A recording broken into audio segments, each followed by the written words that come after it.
피곤하실 텐데 말씀의 귀를 기울여서 여러분들이 은혜 받기를 바라고, 은혜를 받게 되면 이 육신의 피곤도 풀어지게 됩니다. 그런 역사가 일어나기를 바랍니다. 동시에 질병 있는 사람들은 병까지도 치료가 될 수 있기를 축복합니다. 베드로가 성령을 받아서 120명의 믿음의 사람들과 함께 방언을 하게 되었습니다. 그 소리를 듣고서 모여든 사람들에게 일장 설교를 하게 되는데, 그 설교의 핵심은 이게 술 취해서 그런 것이 아니다. 이게 바로 하나님께서 말씀하신, 요엘 선지자를 통해서 말씀하신 그 성령의 역사라는 것을 말씀해 주었습니다. 그래서 이 사건은 요엘 선지자를 통해서 하신 말씀에 내가 내 영을 너희에게 부어주겠다 했는데 그것이 이루어진 결과다. 그 현장이 바로 이것이라는 것을 말씀했습니다. 그 성령의 역사를 말씀하면서 그 다음에 넘어가는 것이 바로 예수님에 대한 이야기를 하고 있습니다. 항상 성령님께서는 우리에게 예수님에 대한 이야기를 들려주기를 원합니다. 왜? 그분은 예수님을 증거하기 위해서 우리에게 오셨기 때문에 그런 것입니다. 그 예수님을 증거할 때에 예수님께서 부활하셨다 그랬습니다. 너희들이 법 없는 자들의 손을 빌어서 십자가에 못 박아서 죽였던 그 예수를 하나님께서 살려주셨다. 그래서 그분이 살아나신 것을 베드로가 보고 이 증거를 한다는 것을 말씀했습니다. 그 다음에 그 예수님이 바로 우리의 주와 그리스도가 되신다. 이런 증거를 하고 있습니다. 여기서 강조되는 것이 부활신앙입니다. 부활신앙은요, 기독교의 핵심적인 교리입니다. 예수님께서 나를 대신해서 죽어주셨다. 그리고 제3일에 부활하셨다. 여러분들이 이것을 꼭 믿으시기를 바랍니다. 이거는 내 힘으로 믿는 것이 아니라 성령의 감동 가지고 믿는 것입니다. 이것이 없으면요, 교회 아무리 다녀도 그것은 예수 믿는 것이 아닙니다. 교회 안 나오고 죽어가는 그 병상에서 예수를 마지막에 연결했다고 합시다. 예수님이 나를 위해서 돌아가셨구나. 내 죄를 대신 지고 돌아가셨구나. 그리고 부활하셨구나. 이것을 믿으면요, 그 사람은 천국에 가게 될 줄로 믿습니다. 평생 교회 다녀도 이거 안 믿고 교회 다니는 사람도 있습니다. 그런 사람들이요, 천국 가지 못합니다. 제 말 틀렸습니까? 이게 맞는 말입니다. 제가 전도하면서요, 좀 오래전에 전도하면서, 전도하다 보면은 예수 믿은 지 오래된 사람도 어쩌다가 만나게 됩니다. 그래서 어떤 분은 권사님이신데, 권사님 신앙생활을 얼마 동안 하셨습니까? 예수 믿은 지 몇 년 됐습니까? 그러니까 40년도 더 됩니다. 예, 그래요. 그러면은 지금 당장 돌아가셔도 천당에 갈 수 있겠습니까? 이렇게 물어보니까요, 그분 입에서 무슨 말을 생각하는 거니까, 아이고 내가 부정한 사람이 어떻게 가니까. 그래요. 혹시 여러분들 이거 그 사람만 이야기가 아니고 여러분들의 이야기가 되고 싶습니다. 아, 나 예수 믿은지 어릴 때부터 예수 믿었다. 오래됐다. 그런데 지금 당장 돌아가시면은 천국에 갈 자신이 있습니까? 이렇게 물었을 때에, 아이고 나 같은 사람이 부족해서 어떻게 갑니까? 그 사람은 뭔가 잘못 알고 있는 것입니다. 예수 믿는다는 것은요, 그 사람이 예수 믿는다고 했을 때는 교회 다닌단 말입니다.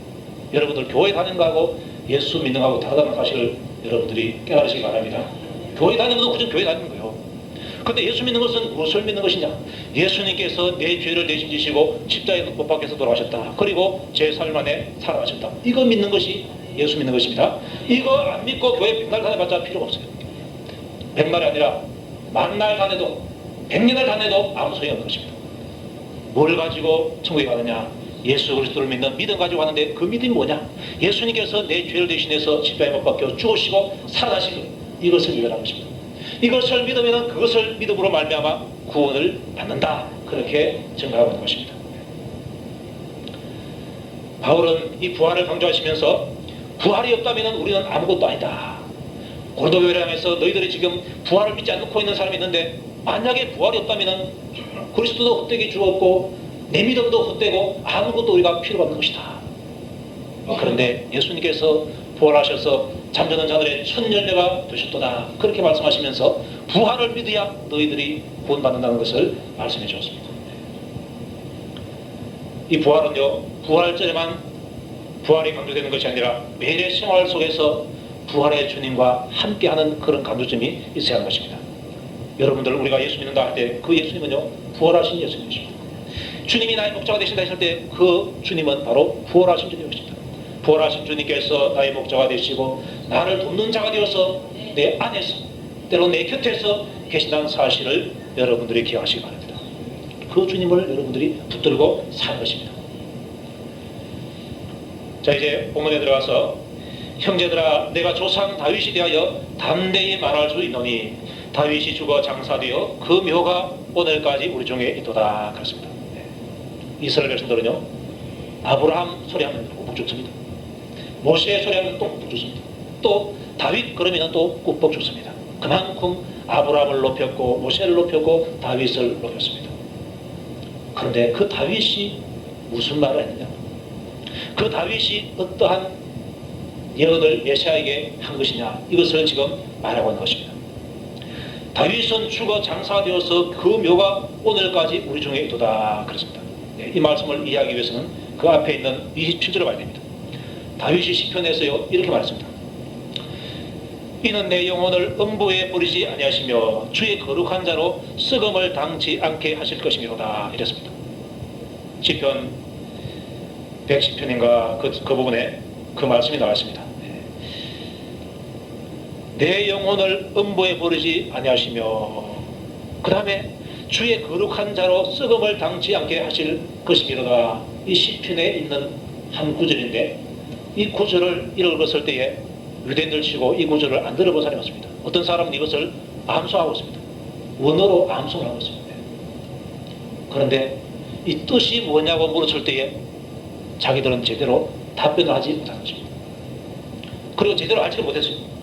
자, 여기서 말하는 주의 거룩한 자가 누군가, 주의 거룩한 자로 썩음을 당치 않게 하실 것이라 했는데 주의 거룩한 자가 누군가 했을 때에 많은 사람들이 다윗 아니가 이렇게 생각을 했습니다. 그런데 베드로가 깨달았습니다. 그 주의 거룩한 자가 다윗이 아니고 바로 다윗이 예언했던 메시아 예수라는 사실을 여기서 알려주고 있는 것입니다. 그래서 말하기를 다윗이 죽어서 장사되었다. 그런데 그 다윗의 묘가 오늘까지 우리 예루살렘 중에 있지 않느냐. 그러니까 다윗은 지금 어떻습니까? 죽어서 장사되었고 지금 그 시체가 썩어 있다는 것입니다. 그렇다면 이 주의 거룩한 자로 썩음을 당치 않게 하신다 했는데 다윗은 썩어 있으니까 이 주의 거룩한 자는 다윗이 아니라는 것입니다. 그러면 누구냐? 그는 선지자라 하나님이 이미 맹세하사 그 자손 중에서 한 사람을 그 위에 앉게 하리라 하심을 알고 미리 보는 거로 그리스도의 부활하심을 보고 말했다는 것입니다. 이 예언이 시편에는 이 예언이 바로 자기에 대한 예언이 아니고 자기 자손 혈통으로 장차 하나님께서 보내주시는 메시아가 오시는데 그 메시아는 그 육체가 썩어서 썩음을 당치 않는다는 것입니다. 죽어도 썩음을 당치 않는다. 그렇게 말했습니다. 자, 메시아가 오시는데 그 메시아는 죽어도 썩음을 당치 않는다. 그러면은 그 썩음을 당치 않는다는 말이 무슨 말인지를 전혀 알지 못합니다. 그런데 그 말이 바로 예수님께서 왜 안 썩느냐? 죽었다가 다시금 살아나시기 때문에 썩지 않는다는 것을 지금 설명하고 있는 것입니다. 우리가 볼 때는 간단한데요. 그 당시에 유대인들이 볼 때는 이게 너무나 힘들었습니다. 죽었으면 반드시 무덤에 장사가 되고 그 다음에는 세월에 가면 썩게 되는데 유대인들은 또 나이가 아니고 달새가 늙어가지고요 사흘날 만에 썩어버립니다. 나사로의 시체가 어떻습니까? 나흘 만에 예수님께서 가시니까 썩어서 냄새가 우리나라도 마찬가지입니다. 여름에 사람 돌아가셔 보십시오. 나중에 그 무덤 이럴 때 보니까요 썩어가지고 물이 밖으로 흘러요. 그래서 요즘에도 보니까 드라이 아이스를 넣더라고요. 그러면 안 썩죠. 그런데 그 당시에는 그런 거 없었잖아요. 주의 거룩한 자가 썩음을 당치 않는다 했는데 그 말이 무슨 말이고 도무지 알지 못한 거죠. 나중에 보니까 같네. 살아나시기 때문에 썩지 않는다는 것입니다. 그게 바로 요 말씀이 주의 거룩한 자로 썩음을 당치 않게 하실 것입니다. 요 말씀이 바로 그리스도의 부활을 예언하는 말씀입니다. 베드로도 이걸 이때 알았어요. 그전에는 몰랐어요. 감사하게도 성령님께서는요 여태까지 전혀 몰라도 그 순간에 깨닫게 주시면요, 마치 예전에 알아듣던 것처럼 그렇게 말하시다는 거예요. 그는 선지자다 미리 예언했다는 것입니다. 하나님이 이미 맹세하사 그 자손 중에서 한 사람을 그 위에 앉게 하리라 하심을 알고 미리 보는 거로 그리스도의 부활하심을 보고 말했다. 저가 음부에 버림이 되지 않고 육신이 썩음을 당하지 아니하리라 하시더니 이 예수를 하나님이 살리신지라 우리가 다 이 일의 증인이로다. 그렇게 말씀했습니다. 베드로는 모여든 사람들에게 지금 예수 그리스도의 부활에 대해서 설명하고 있는 것입니다. 너희들이 예수를 죽였지. 그런데 하나님께서 그를 무덤 가운데서 살리셔서 썩음을 당치 않게 하셨다. 그런데 이 사건이 어디 있는 거니까 시편에 이미 하나님께서 다윗을 통해서 예언해놨지 않느냐. 그 예언이 지금 성취된 것이다. 이렇게 말하십니다. 이 말을 들었을 때에 그 듣는 사람들 속에서 성령님께서 역사하시면요, 아멘을 받을 수 있어요. 그러나 이 진리의 말씀을 받고서도 성령님께서 그들에게 은혜를 주지 아니하시면 진리의 말씀을 듣고서도 아멘 소리가 나오지 않습니다. 왜? 안 믿어지기 때문에 그렇습니다. 감사하게도요, 이때에 있었던 사람들이 성령의 은혜를 받아가지고 회개의 역사가 막 일어나서 예수 그리스도 이름으로 회개하고 세례를 받게 되는 역사가 일어나는 것입니다. 이들이 우리의 믿음의 선배가 된 것입니다. 그리스도의 부활은 우연히 있는 것이 아니고 하나님께서 미리 다윗을 통해서 예언을 했다는 것입니다. 그 예언대로 예수님께서 다시금 살아나셨다. 이것을 말하는 것입니다. 우리 하나님께서는요, 말씀하시고 그 말씀을 반드시 때가 되어서 이루시는 분이십니다. 여러분에게도 하나님께서 개인적으로 꿈을 주시고 때로는 말씀을 주셔서 그 말씀을 이루기를 원하십니다. 하나님께로부터 받은 말씀이 확실하다면 여러분들 그 말씀을 붙들고 기도하고 기다리십시오. 그러면 반드시 응답을 주시고 때가 되면 하나님께서 그 일을 이루게끔 보여주시는 것입니다. 다윗에게 기름을 부어서 장차 이스라엘의 왕이 되게 해주겠다 하셨습니다. 기름 부음 받은 때가 10대 소년이었습니다. 그런데 금방 왕이 되는 것이 아니라 나중에 어느 정도 나이가 차서 30세쯤 돼서 그렇게 왕이 되게 되었습니다. 요셉도 마찬가지입니다. 17, 18세의 그 나이에 꿈을 주었습니다. 이삭이 일어나가지고 형제들 이삭이 자기에게 절을 하고 하늘의 11별과 또 해가 달과 11별이 자기에게 절을 하고 이것을 꿈을 보여주시는데 하나님께서 보여주신 꿈인 것입니다. 내가 너희 그렇게 해주겠다는 그 꿈인 것입니다. 그런데 그 꿈이 나중에 요셉이 30세가 되어서 비로소 이루어지게 된 것입니다. 하나님께서 결국은 이루시더라. 다시 합시다. 하나님께서 결국은 이루시더라. 아멘입니까? 요셉에게 주신 꿈이 이루어지는 것처럼 다윗에게 주시는 꿈이 이루어지는 것처럼 오늘날 하나님께서 저와 여러분들에게 주시는 꿈 하나하나가 다 이루어지게 되는 것입니다. 우리는 그 말씀 받았을 때에 붙들고서 감사합니다. 감사합니다. 의심했다가 내가 그의 손에 내 손을 한번 넣어보고 옆구리에 내 손을 한번 넣어봐야 있겠다 그랬는데 예수님께서 나타나시자마자 도망가고야 합니다. 주는 나의 하나님이시고 나의 주십니다. 고백을 하게 된 것입니다. 부활하신 주님에 대한 고백. 예수님은 나의 주님이십니다. 예수님은 나의 하나님이십니다. 이 고백이 여러분들에게도 있으시기를 바랍니다. 이 고백이 있어야 내가 사는 겁니다. 이 고백이 있어야 내가 진짜 예수를 믿는 사람이 되는 것입니다. 정의는 보고 들은 것을 말하는 사람인데 그 정인 서기 위해서 자기가 각오해야 될 것은 자기의 목숨입니다. 영어로 순교자라는 뜻하고 정인이라는 뜻하고 똑같습니다.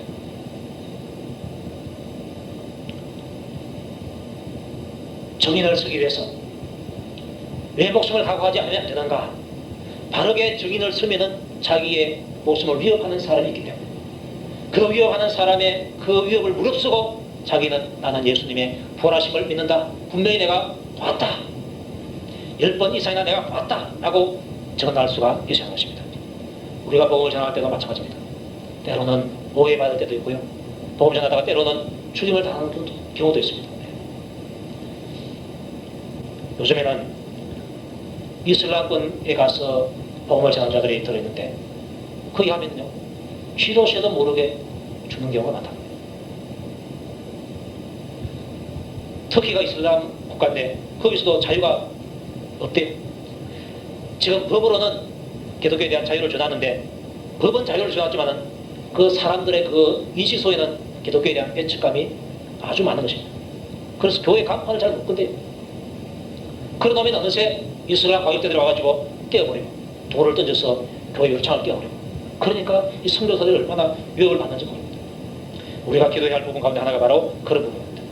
주의 복음을 전하다가 예수의 부활의 증인이 되다가 여러 가지로 목숨의 위협을 갖고 있는 자들 하나님 그들에게 힘을 주시고 용을 주시고 저들을 통해서 그 어려운 그 상황 속에서 그 시대 속에서 그 세대 속에서 들어가서 복음화 시켜주시옵소서. 이 기도가 우리에게 필요한 것입니다. 자,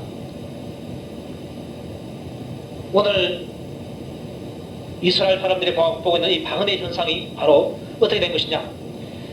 그 살려주신 그 예수님께서 하나님께 살려주신 그 예수님께서 하나님께로부터 성령을 받아가지고 너희 또는 이 사람들에게 부어주셨다 그렇게 말씀하고 있습니다. 하나님이 오른손으로 예수를 높이시매 그가 약속하신 성령을 아버지께 받아서 너희 보고 듣는 이것을 부어주셨느니라 그랬습니다. 예수님께서 하나님 아버지로부터 성령을 받아가지고 그 하나님 아버지의 영이고 자기의 영인 그 성령님을 그 120명의 무리 속에 들어가서 부어주게 됐다는 것입니다. 그러니까 거기가 은혜 받는 장소가 되어버렸고 또 성령으로 말하게 하심을 따라서 방언을 하게 되었다 이렇게 말하고 있는 것입니다.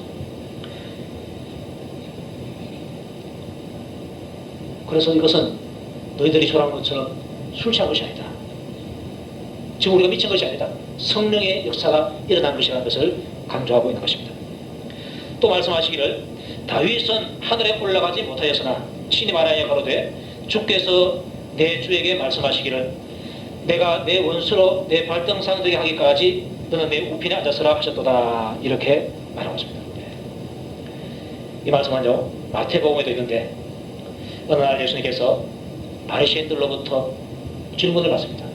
예수님 율법 중에서 가장 큰 계명이 무엇입니까? 그때 예수님께서 하나님을 사랑하라 이웃을 내 몸과 같이 사랑하라 이것이 가장 큰 계명이다 그렇게 말씀합니다. 그러면서 예수님께서 바리새인들에게 한 가지를 묻습니다.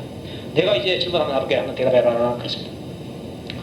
너희는 그리스도에 대하여 어떻게 생각하느냐 누구의 자손이냐 물어봤습니다. 물어보니까 예 그리스도는 다윗의 자손이지요 그랬습니다. 그리스도가 다윗의 자손이라는 사실을 모르는 사람 유대인들 가운데서는 없습니다. 다 압니다. 그런데 그 말씀 받아가지고 예수님께서 묻습니다.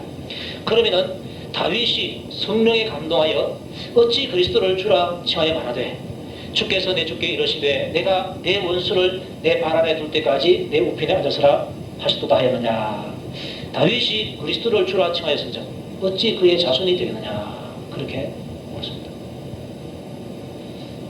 구약의 시편에 있는 대로 다윗이 성령에 감동해서 시를 썼는데 그때에 그리스도를 다윗이 뭐라고 부르는 하니까 주라고 칭했다는 것입니다. 주라고. 다윗이 뭐라고 하니까 주께서 내 주께 이르시되 앞에 있는 주께서는 하나님 성부 하나님을 말하고 있습니다. 그 성부 하나님께서 그 다음에 있는 내 주께 이르시되 그 내 주가 바로 그리스도를 하고 있습니다. 성부 하나님께서 예수님에게 그리스도에게 이르시되 뭐라고 말씀하신 거 하니까 내가 너의 원수를 내 발 아래 둘 때까지 내 우편에 앉아서라 이렇게 말씀했다는 것입니다. 다윗은 하늘에 올라가지 않았지만 하늘에서 되어지는 일을 그 순간에 하나님의 은혜로 보게 되었습니다. 보니까 성부 하나님께서 성자 예수님께 말씀하시는데 주께서 성부 하나님께서 내 주님께 말씀하시는데 내가 내 원수를 내 발 아래 둘 때까지 내 우편에 앉아서라 이렇게 말씀하는 것을 들었습니다. 듣고서 이제 그 시를 쓴 것입니다. 자 여기 보니까 다윗이 그리스도를 가리켜서 그 보좌 우편에 앉아 계시는 그 그리스도를 가리켜서 내 주라 칭했다는 것입니다. 임금이라 그렇게 칭했다는 것입니다. 그러면 어떻게 그의 자손이 되겠느냐 이런 질문하니까 바리새인들이 아무도 대답하지 못하는 것입니다. 오늘날 우리는 이해가 가잖아요. 다 아니까. 그런데 그 당시 사람들은 이해가 안 갔어요. 그 당시 사람들은 메시아가 다윗이 후손으로 오기 때문에 다윗보다 좀 못한 사람인가 보다 이렇게 생각합니다. 왜? 자손이기 때문에. 그런데 예수님께서 그들의 생각을 지금 뒤엎으로 불고 있는 것입니다. 그렇게 생각하고 있는 사람에게 한번 봐라. 다윗이 뭐라고 했는지 한번 봐라. 다윗이 자기 혈통을 따라서 후손으로 오는 그 그리스도에 대해서 다윗이 어떻게 호칭했는가 한번 봐라. 내 주님이라고 호칭했다는 것입니다. 그럼 네 어떻게 되는가 한번 대답해봐라. 예수님은 다윗이 주가 되시고 오늘날 우리 주가 되십니다. 그분은 우리 하나님이십니다. 아멘입니까? 성자 하나님이십니다.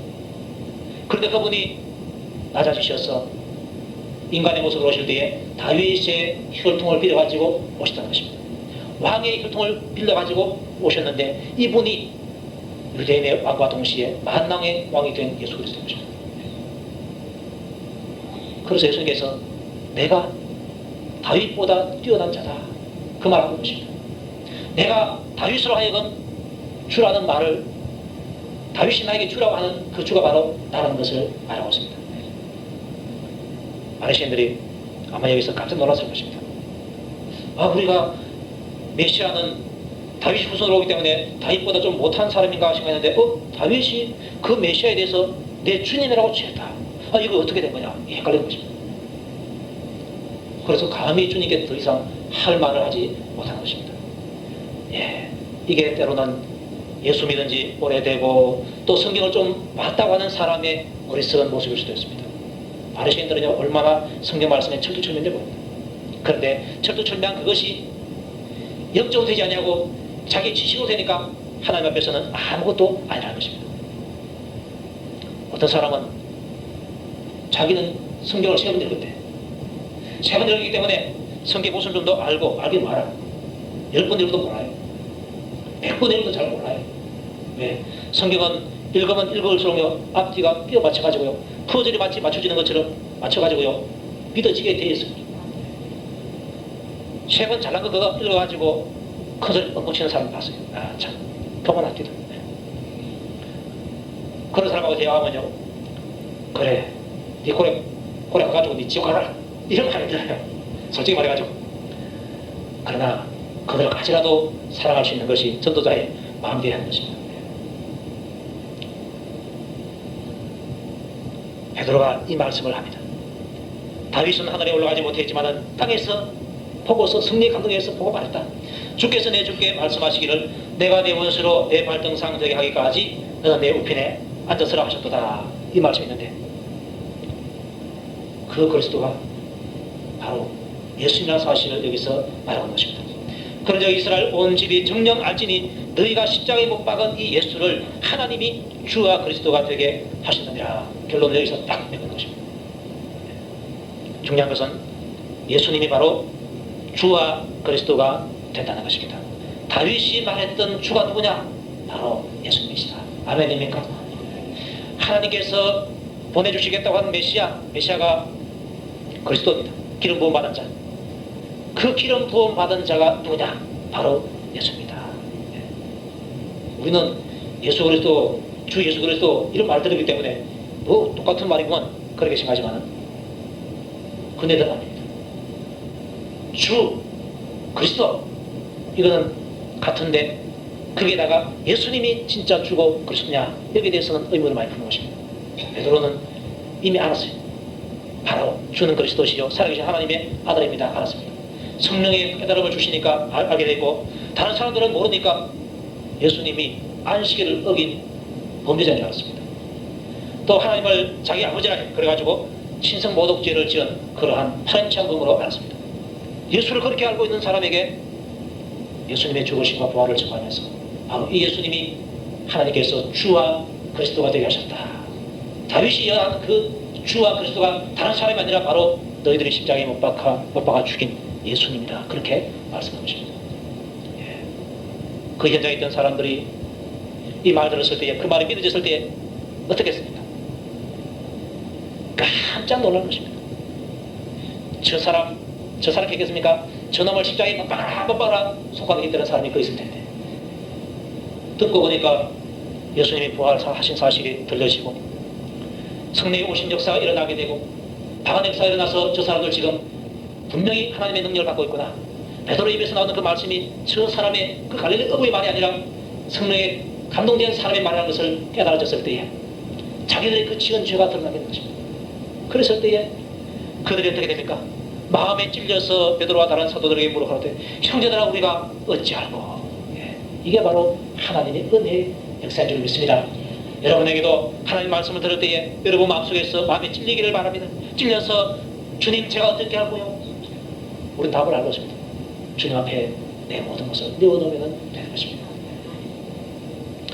오늘 주님께서 우리에게 해주시는 말씀, 예수님이 주와 그리스도가 되신다.